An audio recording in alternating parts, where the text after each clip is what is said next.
Good morning, all of you. Today we are going to start class 10th subject SST Geography chapter number 4 Hindi medium से। देखिए बच्चों, chapter number जो first था संसाधन विकास हम complete कर चुके हैं। उसके बाद में चैप्टर नंबर 2 और 3 तुम्हारे सिलेबस में नहीं है। जैसा नए सिलेबस आएगा तो उसको आपको बता दिया जाएगा। आज हम पढ़ेंगे चैप्टर नंबर 4 कृषि। चैप्टर नंबर 4 है कृषि। कृषि के बारे में तुम समझते हो कि खेती करना, खेती करने को हम कृषि कहते हैं। अगर हम देखते हैं, देखिए कि भारत जो एक बहुत बड़ा देश है, विशाल देश है। भारत एक बहुत विशाल देश है। कृषि की दृष्टि से भारत ना एक महत्वपूर्ण देश है। इसकी भारत की लगभग जो 2/3 जो जनसंख्या है ना, वह कृषि कार्यों में लगी है। और कृषि जो कार्य कैसा कार्य है? एक प्राथमिक कार्य है। अधिकांश खाद्यान्न उत्पादन किया जाता है। खाद्यान्न के अलावा यहाँ उद्योगों के लिए अच्छे यानी कच्चे जो पदार्थ है ना, कच्चा पदार्थ भी तैयार किया जाता है। जैसे मान चाय है, कॉफ़ी है, मसाले हैं, ये सभी क्या है? कपास है, ये सभी उद्योगों के लिए कच्चे पदार्थ हैं। तो सबसे पहले हम देखते हैं कृषि के प्रकार कि हमारे भारत देश में कृषि के कितने प्रकार हैं। देखो, कृषि हमारे देश की ना प्राचीन आर्थिक क्रिया है। हमारे जो पूर्वज भी है या हमारे जो पहले के जो लोग हैं, यानी कि सबसे ज़्यादा यानी कि आर्थिक क्रियाएं जो है ना कृषि कार्य में करते थे। धीरे धीरे अपने कार्य चेंज करते रहे। जैसे हजारों वर्ष के दौरान भौतिक और पर्यावरणीय, भौतिक और सामाजिक सांस्कृतिक रीति रिवाज के अनुसार खेती करने का एक अपना एक क्या रहा है? एक परिवर्तन रहा है। और जीवन निर्वाह से लेकर और अपने अन्य कार्य करने के लिए खेती कार्य करते हैं। तो देखते हैं ये खेती के कौन कौन से प्रकार है। सबसे पहले एक है प्रारंभिक जीवन निर्वाह कृषि। देखो, नाम से पता हो रहा है, आपको रटने की जरूरत नहीं है। तो आपको टॉपिक को समझिए। प्रारंभिक जीविका निर्वाह कृषि। प्रारंभिक माने प्रारंभ से, सबसे पहले खेती कैसे करने। जीविका निर्वाह केवल अपना जीवन यापन करने के लिए कृषि। अब देखो, प्रारंभिक जीविका निर्वाह जो कृषि है ना, इस प्रकार की जो कृषि की जो विशेषता देखें, ये जो कृषि है ना छोटे टुकड़ों पर की जाती थी। जमीन के छोटे छोटे टुकड़ों पर की जाती थी। जिसे हम आदिम इसके पुराने औजार होते थे, जैसे लकड़ी का हल, डाव जिसे कहते हैं, खुदाई करने वाले छड़ी। और इसमें केवल परिवार और समुदाय के लोग ही काम करते थे। ऐसा नहीं है कि मजदूर नहीं लेके आते थे। यानी कि स्वयं जो परिवार था वे स्वयं यानी कि खेती काम करता था, मजदूरी लेकर नहीं आता था, मजदूरों ने लेकर आता। और क्या थी? मानसून, यानी कोई सिंचाई का काम नहीं था यहाँ पर। मानसून के ऊपर यानी कि खेती की जाती है, मानसून पर निर्भर होती। प्राकृतिक खाद डाले जाते थे, है ना। और ये पर्यावरणीय परिस्थिति अनुकूल था। अब देखो, इस कृषि को ना अलग अलग भागों में अलग अलग नाम से जाना जाता है। इसे है कर्तन दहन प्रणाली या स्लेश बर्न कहते हैं। क्यों कहते हैं भाई इसको ऐसे कर्तन दहन प्रणाली? क्योंकि क्या करते हैं, किसान जमीन के टुकड़ों को, जैसे जंगल होता था, पहाड़ी वाला जो क्षेत्र होता था, उस जमीन के टुकड़ों को साफ कर लेता था किसान। साफ करने के बाद में जो वहाँ प्राकृतिक वनस्पति थी उसको बर्न आउट कर देता, जला देता था। उससे जो राख बनती थी वो उसका खाद बन जाता था। तो ऐसे में जंगल को साफ करके छोटे छोटे टुकड़े बनाता था और उसमें खेती करता था। जैसे एक खेत की उर्वरता शक्ति खत्म होगी तो एक खेत को कुछ समय के लिए छोड़ देता था, फिर दूसरे खेत को यूज कर देता था, फिर तीसरे को। ऐसे वे यानी कि खेतों को चेंज करता रहता था। और परिवार के भरण पोषण के लिए अनाज और ये ना फसल का उत्पादन करता था। इस प्रकार की जो कृषि है ना उसको इसलिए कर्तन दहन कृषि के नाम से जाना जाता है। अब देखो, अब इसके क्या क्या नाम है।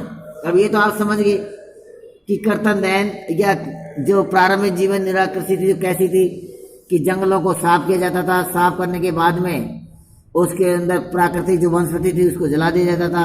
राख होती थी उसको बिखेर दिया जाता था। पुराने औजार थे जैसे डाव है, हल है ना, खुदाई के छड़ी है, फावड़ा, उनसे खेती करते थे और बेचते नहीं थे। अपने परिवार के लिए करते थे कि जितना परिवार को आवश्यकता है उतना खेती करते थे। और साथ में मांस पर निर्भर थे, कोई सिंचाई का काम नहीं करते। अब देखो नाम क्या क्या है। इस कृषि के। देखो उत्तर पूर्वी राज्यों में, जैसे उत्तर पूर्वी राज्य कौन से हैं, जैसे उत्तर पूर्व हमारा असम है, मेघालय, मिजोरम और नागालैंड, इसे झूम कहा जाता है। क्या कहते हैं इसको? झूम। मणिपुर में इसे पामलू और छत्तीसगढ़ के बस्तर जिले में अंडमान निकोबार द्वीप समूह से दीपा कहा जाता है।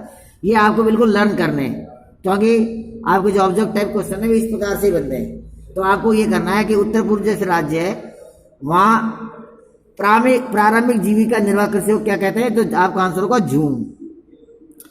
इसी प्रकार से मणिपुर में पामलू और छत्तीसगढ़ में के बस्तर जिले में और अंडमान निकोबार में क्या कहते हैं? दीपा। समझ गए? अब मैं आपको झूम का अर्थ समझ आ चुका कि कर्तन दैन क्या है कि कृषि। अब इसके देखो विश्व में भी इसके अलग अलग नाम है। जैसे कृषि मैक्सिको और मध्य अमेरिका में से मिलप्पा कहते हैं। क्या कहते हैं? मिलप्पा। वेनेजुएला में कोनुको, ब्राजील में रोका, मध्य अफ्रीका में मसोले, इंडोनेशिया में लदांग और वियतनाम में रे के नाम से जाना जाता है। तो ये क्या है? ये भाई सब प्रारंभिक जीविका निर्वाह कृषि के नाम हैं। अब देखो भारत में भी इसके अलग अलग नाम है। भारत में इसको किस किस नाम से जाना जाता है? देखो भारत में जैसे मध्य प्रदेश में इसको बेबर या दहिया कहते हैं, है ना। आंध्र प्रदेश में पोंडू अथवा पेंडा, पोंडू पेंडा कहते हैं। उड़ीसा में इसको कहते हैं पामा ढाबी या कोमान या बरिंगा, और पश्चिमी घाट में कुमारी। दक्षिणी पूर्वी राजस्थान में वालरे या वाल्टर। ऐसे क्वेश्चन बहुत ना कंपटीशन दृष्टि से भी इंपॉर्टेंट है, आता है कहीं भी राजस्थान के एग्जाम में भी। दक्षिणी पूर्वी राजस्थान में जो कृषि की जाती है ना प्रारंभिक, उसका क्या नाम है? उसे वालरे या वाल्टर कहते हैं। अंडरलाइन करना इसको। हिमालय क्षेत्र में इसको खिल, और झारखंड में कुरवा, और उत्तर पूर्वी प्रदेश में झूम। तो ये है इस खेती के नाम। अब दूसरी जो खेती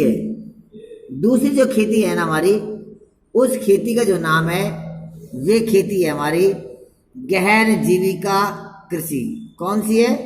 गहन जीविका कृषि। देखिए अब जैसा कि बिल्कुल नाम से परिचित हो रहा है भाई, गहन जीविका कृषि। गहन माने सघन, गहरा, जीविका निर्वाह कृषि वही होगी। अब देखो जो प्रारंभिक जीविका निर्वाह कृषि थी, जब परिवार धीरे धीरे बढ़ता गया, जैसे मान ली पहले एक परिवार था उसमें 5 सदस्य थे, अब वो परिवार बढ़ गया, 5 से 10 हो गए, 10 से 15 हो गए। तो जब परिवार की सदस्य संख्या बढ़ी तो भाई खाद्यान्न की मात्रा बढ़ेगी। पहले मान लीजिए गेहूं की 2 बोरी में काम चलता था, अब 4 बोरी या 5 बोरी चाहिए, तो क्या करेगा किसान? किसान ज्यादा खेती करेगा। तो कह रहा है कि गहन जीविका कृषि क्या हुआ कि जब परिवार बढ़ने लगा ना, तो परिवार बढ़ने लगा तो जनसंख्या का दबाव हुआ, और जनसंख्या का दबाव हुआ तो किसान सोचने लगा कि जमीन तो सीमित है, तो हमें क्या करना चाहिए। अब उसको कुछ आधुनिक औजारों का प्रयोग करने लगा, वे कुछ सिंचाई का प्रयोग करने लगा। अब उसको 5 बोरी से 2 बोरी से काम नहीं चला, उसको 5-10 बोरी चाहिए, और बचा वो भाग को बेचने लगा। तो अब क्या होगा इसमें? देखिए इसमें सिंचाई भी करने लगा, कुछ खाद भी डालने लगा कि पहले नहीं डालता था। अब इस प्रकार से इसमें चेंजिंग आया। तो इस प्रकार की कृषि उन क्षेत्रों में की जाती है जहाँ भूमि पर जनसंख्या का दबाव अधिक होता है। जहाँ जनसंख्या का दबाव अधिक होता है वहां पर की जाती है। यह श्रम गहन खेती है, यहाँ अधिक उत्पादन के लिए अधिक मात्रा में जैव रासायनिक निवेश और सिंचाई का प्रयोग किया जाता है। देखो पहले वाला जो प्रकार था प्रारंभिक जीविका निर्वाह कृषि, उसमें कोई भी बाहरी खाद का प्रयोग नहीं किया जाता, केवल प्राकृतिक वनस्पति को जलाया और उसकी खाद को, उसकी राख को डाल दिया जाता था। लेकिन अब क्या है, रासायनिक निवेश और सिंचाई का प्रयोग किया जाने लगा।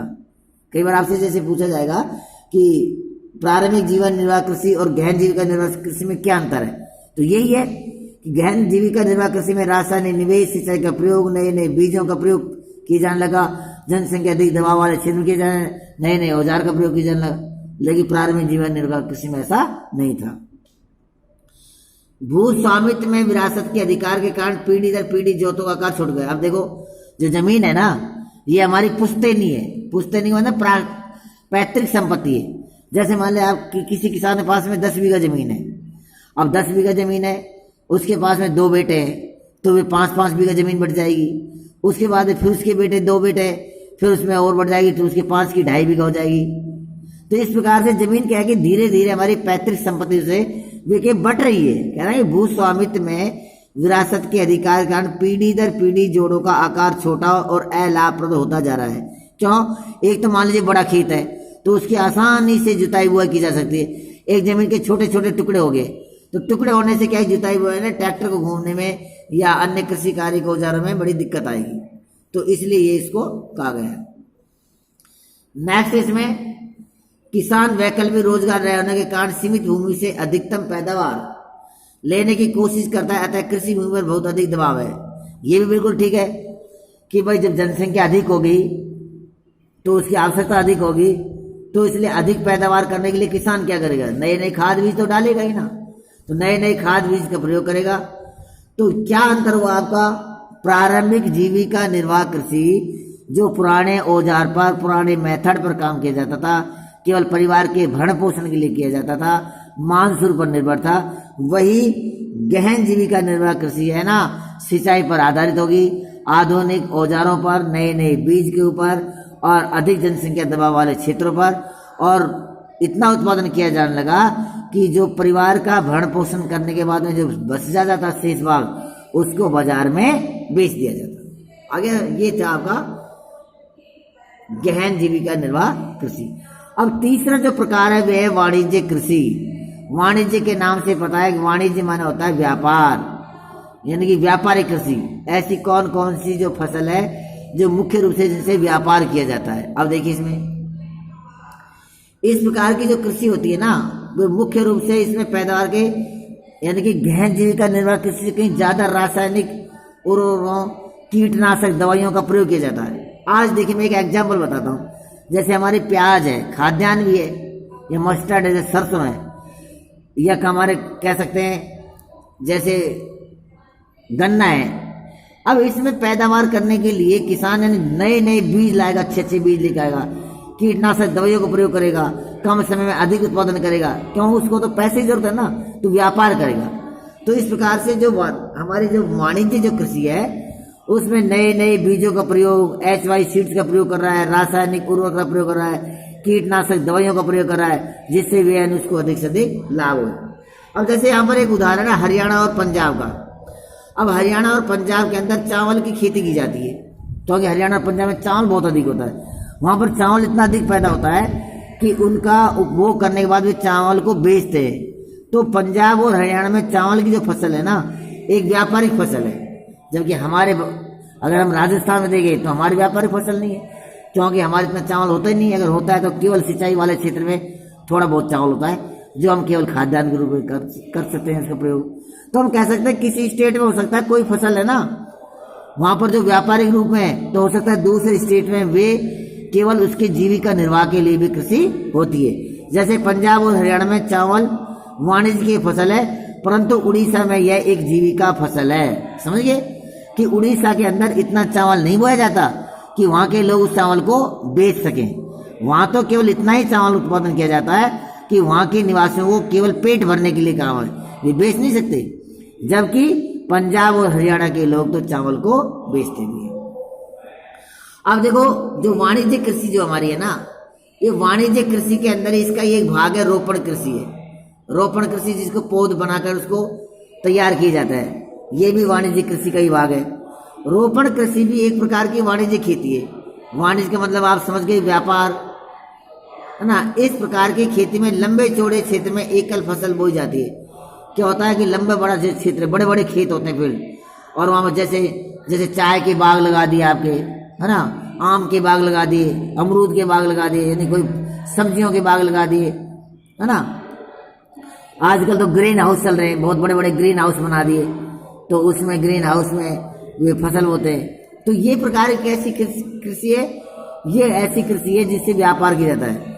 जैसे रोपण कृषि उद्योग में कृषि के बीच एक अंतरप्रस्थ है। रोपण कृषि व्यापक क्षेत्र में की जाती है और ये अत्यधिक पूंजी। अब देखो रोपण कृषि की अगर विशेषता देखते हैं तो अत्यधिक पैसे लगते हैं भाई इसमें। जैसे मान लो कोई ग्रीन हाउस बना रहा है तो ग्रीन हाउस लगाएगा तो निश्चित रूप से उसके अंदर अधिक पैसे इन्वेस्टमेंट होंगे, नए नए बीज लेके आएगा, HY सीड्स का प्रयोग करेगा, नए नए कीटनाशक दवाइयों का प्रयोग करेगा, तो अधिक उसमें लेबर भी चार्ज अधिक होगा, है ना। उसको साथ में उसको मार्केट तक ले जाने के लिए ट्रांसपोर्ट की जरूरत होगी, तो इसमें पूंजी अधिक लगती है और श्रमिकों की सहायता भी लगती है।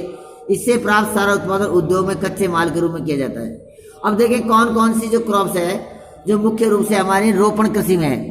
जैसे आपसे एग्जाम में पूछा जाता है कि कोई 2 रोपण कृषि के नाम बताइए, तो कौन सी है रोपण कृषि? जैसे चाय है ना, पहले चाय का पौधा तैयार किया जाता है, फिर उसको दूसरे खेत में तैयार कर उसको बोया जाता है। चाय है, कॉफी, रबड़, गन्ना, केला, जैसे हमारी ऑनियन है, प्याज है, ये सब क्या है? ये सब हमारी रोपण है। इत्यादि महत्वपूर्ण रोपण फसलें असम और उत्तरी बंगाल में चाय, कर्नाटक में काफी यहाँ की मुख्य रोपण फसलें हैं। अब देखिए असम और जो उत्तरी बंगाल में ना, वहाँ चाय, और कर्नाटक में कॉफी, यानी कॉफी का सबसे अधिक उत्पादन होता है कर्नाटक में। वहाँ की मुख्य रोपण फसलें हैं। चूंकि रोपण कृषि में उत्पादन बिक्री के लिए होता है। अब जैसे यहाँ पर एक इमेज दिखाई है, देखो आपकी टेक्स्ट बुक में, भारत के दक्षिणी भाग में केले की रोपण कृषि, ये केले के गार्डन है, केले के बाग है, तो व्यापारिक कृषि है कि यहाँ को व्यापार करेंगे लोग, इनको केले को तोड़ेंगे, मार्केट जाएंगे, उसके बाद हमारे पास आएंगे। तो इस प्रकार से ये जो आज की जो वीडियो है ना, इसमें कृषि के हमने प्रकार पढ़े कि कृषि के प्रकार क्या पढ़े हमने कि कृषि के प्रकार पढ़े। तो कृषि के प्रकार में कितने प्रकार हुए? 3 प्रकार। प्रारंभिक जीविका निर्वाह कृषि। प्रारंभिक जीविका निर्वाह कृषि कौन सी हुई? जो यानी कि जीविका निर्वाह के लिए केवल पुराने औजार से, है ना, मांस पर निर्भर, जंगल को साफ कर और केवल परिवार के भरण पोषण के लिए, जिसको अलग अलग देश में अलग अलग नाम जाते हैं। हमारे भारत में उत्तर पूर्वी राज्य इसको झूमिंग कहते हैं। दूसरी हमने कृषि इसको पढ़ा गहन जीविका निर्वाह कृषि। जब थोड़ी जनसंख्या बढ़ने लगी, परिवार बढ़ने लगे, तो जनसंख्या का दबाव हुआ, तो फिर कृषि उत्पादन बढ़ा गया। कुछ आधुनिक बीजों का प्रयोग, सिंचाई का प्रयोग किया जाने लगा, रासायनिक निवेश किया जाना, तो वे गहन जीविका निर्वाह कृषि। उसके बाद हमने थर्ड पढ़ा था वाणिज्य कृषि। वाणिज्य कृषि जिसे हम व्यापारिक कृषि कहते हैं, जिसे व्यापार किया जाता है। जैसे हमने पढ़ा इसमें वाणिज्य कृषि के अंदर कुछ हमारे पौधा रोपण कृषि भी आती है, जैसे चाय, रबड़, गन्ना, केला, कॉफी, ये सभी, है ना। इसमें ज़्यादा पैसे इन्वेस्टमेंट होता है, बड़े पैमाने पर किया जाता है, बड़े पैमाने पर, क्योंकि इसमें लागत भी, लेबर चार्ज भी अधिक लगता है, अधिक पूंजी भी लगती है, बाजार में फसल को बेचने में, उसमें आने जाने का खर्चा, विभिन्न प्रकार के महंगी कीटनाशक दवाइयाँ, SY सीड्स। तो इस प्रकार से ये हमारी कौन सी थी? ये थी हमारी वाणिज्य कृषि। तो इसलिए इसके विकास में परिवहन और जो संचार है ना कि साथ समय उद्योग बाजार था महत्वपूर्ण, तो ये हमने ये पढ़ा था। तो ये था आज की हमारी वीडियो। इसके साथ में सेकंड जो हमारा छोटा सा टॉपिक्स है वे देखते हैं हमारा सस्य प्रारूप। बिल्कुल छोटा सा सस्य प्रारूप। सस्य प्रारूप को हम ये कह सकते हैं कि भारत में 3 सस्य ऋतु हैं, यानी कि 3 ऋतु हैं हमारे भारत में, जिससे हमारी फसल की जाती है। 3 सस्य ऋतु हैं। सस्य माने कृषि की जरूरत है। जैसे 3 प्रकार की फसल हो जाती है, रबी, खरीफ और जायद। कौन कौन सी फसल है? एक रबी की है, खरीफ की और जायद की। अब देखो रबी की फसल कौन सी है उसको देख। रबी फसल है ना, मुख्य रूप से सर्दी में बोई जाती है। शीत ऋतु में अक्टूबर से दिसंबर में तो बोई जाती है। रबी की जो फसल है, जो शीत ऋतु की फसल है, अक्टूबर से दिसंबर में बोई जाती है, और ग्रीष्म ऋतु में अप्रैल के जून के मध्य में इसको काट दिया जाता है। अब कौन कौन सी है रबी की? जैसे आपसे पूछा है कि कोई 2 रबी की क्रॉप्स के नाम बताओ, तो रबी क्रॉप जैसे गेहूं है, जो सर्दी में बो जाता है, गेहूं, जो मटर, चना और सरसों, ये कुछ ऐसी फसलें हैं जो हमारी कौन सी फसलें? रबी की फसल है ना। यद्यपि ये फसलें देश के बहुत ही बड़े भाग पर बो जाती है। उत्तर और उत्तरी पश्चिमी राज्य जैसे पंजाब है, अब देखो पंजाब, हरियाणा, हिमाचल प्रदेश, जम्मू कश्मीर, उत्तराखंड, उत्तर प्रदेश, और गेहूं और अन्य रबी की फसल के रूप में इसको बोया जाता है। तो इसके साथ पंजाब, हरियाणा, उत्तर पश्चिमी जो राजस्थान, इन क्षेत्रों में ये फसलें बोई जाती। तो हम ये कह सकते हैं कि रबी की जो क्रॉप्स है एक शीतकालीन क्रॉप्स है, ये शीतकाल में बोकर और गर्मी की जो ऋतु है उसमें काट सकती है। दूसरा हमारा जो कृषि का जो प्रकार है वह है खरीफ। जैसे इस समय जो मौसम चल रहा है, अब ये जुलाई का मंथ है, अब जो हमने बाजरा बोया है, ये कौन सी फसल में आएगा? ये खरीफ की फसल में आएगा। कौन सी में? खरीफ। खरीफ फसल देश के विभिन्न क्षेत्रों के मानसून के आगमन के साथ हो जाती है। हमारे देश में जो मानसून है ना, मई के लास्ट में और जून के महीने में आता है। तो उस समय मानसून आगमन के बाद में जब हमारी जमीन में पानी आ जाता है, जमीन पानी पी लेती है ना, तो उसके बाद में जो खेती करते हैं ना, वे खरीफ की खेती है। अगर जो सितंबर है ना, तो मई और जून के लास्ट में को जनवरी जुलाई तक इसको बो देते हैं और सितंबर अक्टूबर में इसको काट लिया जाता है। सितंबर और अक्टूबर में ये जो खेती है ना पक जाती है। इस ऋतु में बोई जाने वाली मुख्य फसलों में जैसे कौन कौन सी है देखिए। अब इसमें चावल है, ये खरीफ फसल के उदाहरण है। चावल, मक्का, ज्वार, बाजरा, तुर को कहते हैं अरहर, इससे दाल बनती है। मूंग, उड़द, कपास, जूट और मूंगफली और सोयाबीन, ये सभी फसल क्या हैं? ये हमारी खरीफ फसल के उदाहरण है। चावल की खेती मुख्य रूप से असम, उत्तरी पश्चिमी उड़ीसा, आंध्र प्रदेश और तमिलनाडु, केरल और महाराष्ट्र के विशेष कोंकण तटीय क्षेत्र में, उत्तर प्रदेश और बिहार में की जाती है। पिछले कुछ वर्षों में चावल पंजाब और हरियाणा में बोई जाने वाली महत्वपूर्ण फसल बन गई है। अब देखिए, असम, पश्चिम बंगाल और उड़ीसा में धान की 3 फसल होती है। कहाँ पर? असम में, पश्चिम बंगाल में और उड़ीसा में जो धान कहते हैं चावल, उसकी 3 फसलें हैं। उसे क्या क्या नाम है? अर्थात हम ये कह सकते हैं चावल के 3 टाइप हैं, ओस, अमन और बोरो। याद रखना, ओस, अमन और बोरो।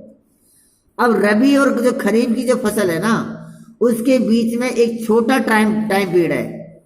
जैसे मान लीजिए जो छोटा जो टाइम पीरियड, जैसे अप्रैल, मई, जून, उस टाइम में जो खेती की जाती है उसे हम कहते हैं जायद। रबी और खरीफ फसल ऋतु के बीच में ग्रीष्म ऋतु में बोई जाने वाली फसल को जायद कहते हैं। कौन सी कहते हैं? जायद कहा जाता है। जायद ऋतु में मुख्यतः तरबूज। अब देखिए, अब जायद की फसल कौन सी होती है? जैसे मान लीजिए आपकी जो ये फसल है खरीफ की जो क्रॉप्स है ना, खरीफ की फसल से पहले जो फसल होती है जो मार्च अप्रैल में बोई जाती है और जुलाई तक इसको काट लिया जाता है। जैसे तरबूजे, ककड़ी, आपकी खरबूजे, खीरे, है ना, आपको मन कर रहा है ना ऐसा खाने के लिए कर रहा है ना मना।